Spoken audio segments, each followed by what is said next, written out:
అందరి కోసం రక్తంగా అరిస్తే కొంతమందికి ఎందుకు రక్షణ వస్తుందండి? అందరి కోసం రక్తంగా అరిచారు. ప్రపంచవ్యాప్తంగా అందరి కోసం, అందరి పాపాల కోసం ఆయన రక్తం చిందించేశారు. దేవుడు యొక్క ఉద్దేశం ఏంటో తెలుసా?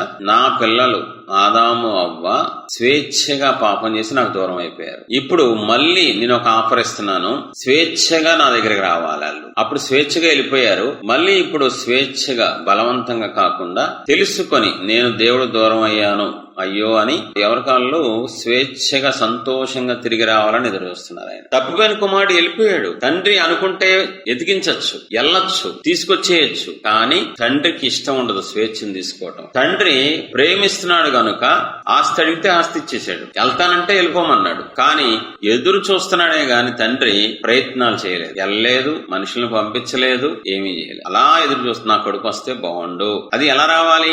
తనకు తానుగా రావాలి, స్వేచ్ఛగా రావాలి. అది చాలా ఇంపార్టెంట్ ఉపమానం. అందుకే దేవుడు అది రాయించారు. స్వేచ్ఛగా వెళ్ళాడు, తనకు బుద్ధి వచ్చింది, తను తెలుసుకున్నాడు, ఎవరో చెప్పలా. ఆ ఉపమానంలో పక్కనోడు అనొచ్చుగా, నీకు ఎందుకు ఈ కర్మ, నువ్వు పెద్ద కోడీశ్వరుడు కొడుకు కదరా, ఎవరు ఏం చెప్పలా. తనలో కలిగిన మార్పు, తనకొచ్చిన మార్పు అది. అందుకే తండ్రి అంత ఆనందించాడండి. దైవజనుడిగా నేను చెప్తాను, కానీ నువ్వుగా మారాలి.